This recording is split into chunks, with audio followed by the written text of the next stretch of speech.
Hi there, this is Professor Innes, and you are now on to your ninth module.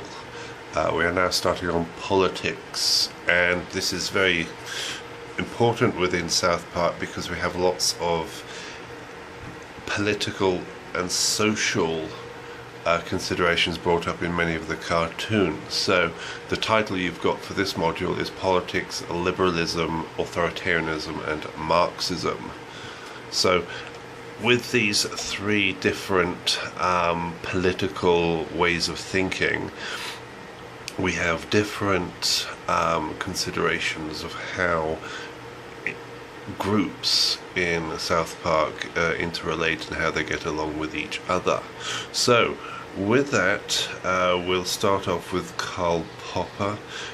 He's a very popular thinker within liberal thinking, and he wrote the book The Open Society, and he declares, I don't know how he does this, because in many ways you may consider this to be more of an opinion than a scientific fact, but he declares that an open society is far better than a closed society, because in an open society one can express oneself and criticize others, which we see in SouthPark.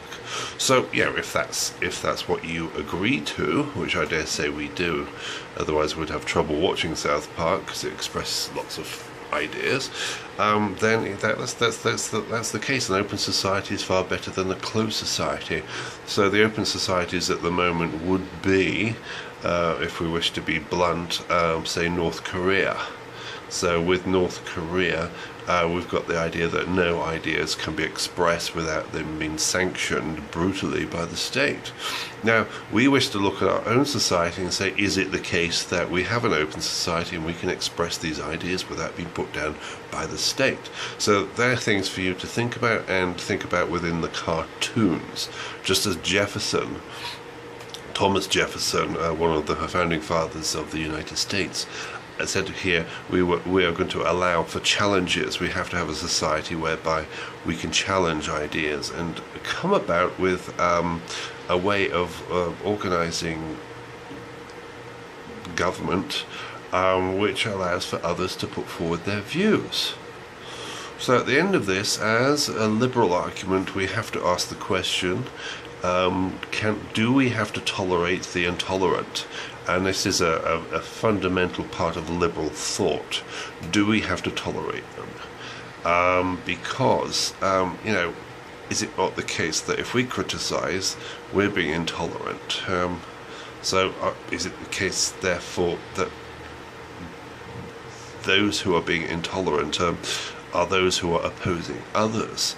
So I've got a feeling maybe we have to tolerate the intolerant. So even those who do not allow us to say we should not express views, we should allow them to express that view. Right, so, but anyway, that's just my possible contribution to that discussion of should we tolerate the intolerant? And again, there is no answer to this. It is a cornerstone argument of the liberal debate. Right, so you've got Popper and Jefferson as part of the liberal discussion. So apply those to the cartoons, please, and have an interpretation. Right, the next one is Karl Marx. Now, I don't know if anybody's done anything on Karl Marx, but we have to understand him from the start that Karl Marx did not put forward an ideology, he put forward a critique. So this is a critical outlook on capitalism. Therefore, it's a critique of the capitalist system. So Marx is not somebody who you could go forward and say he created communism. He did not. Other people did that. Now, fair enough, it was coined communism towards the end of his life, the society which we would end up creating, or would end up being created by the smashing of capitalism. But for Marx, he said quite clearly that we have to wait until capitalism is smashed before we can create a new society, or the society gets created. So Marx was not a communist. As simple as that here. What he created was a critical system of thought, and that system of thought criticized capitalism. So what we have here in South Park is a particular reference to one particular cartoon and a few others, but the Last of the Mohicans is an argument put forward that maybe Marx, when talking about exploitation, only talks about one grand class of people, the working class, and everybody who is not the ownership of the means of production is a member of this class. Marx talked about the exploited class as being viewed as that class which possessed labor. They would use their labor to create their own subsistence income so they could live, while creating a vast amount of money for the upper class, the ruling class, the capitalist class. So labor value is looked upon in the capitalist system as that which is going to create wealth.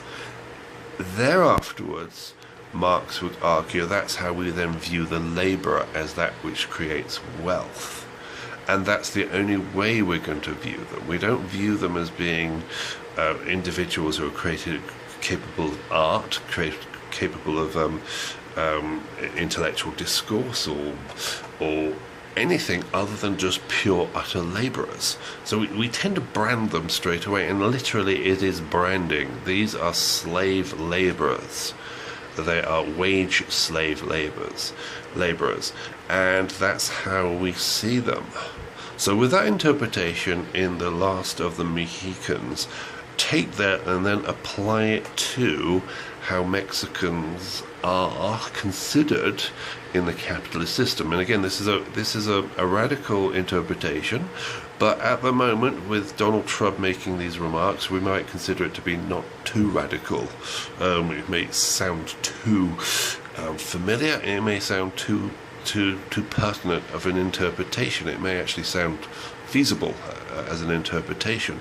So apply the labor value theory from the general view of the labouring class, including everybody, everything from women, different races of group, different ethnic groups, so forth and so on, and apply it specifically to the Mexicans, which the particular writer in the text asked us to think about, and see what's happening. Is it the case we are just viewing, as we would say, as one group of people, viewing Mexicans as just pure, utter value labourers, that they have a role to play, and that is doing the cheap, boring labour which we refuse to do. So by we, we're saying Americans, as an analysis, and they the Mexicans. So this is an exploitative relationship between one country and another country.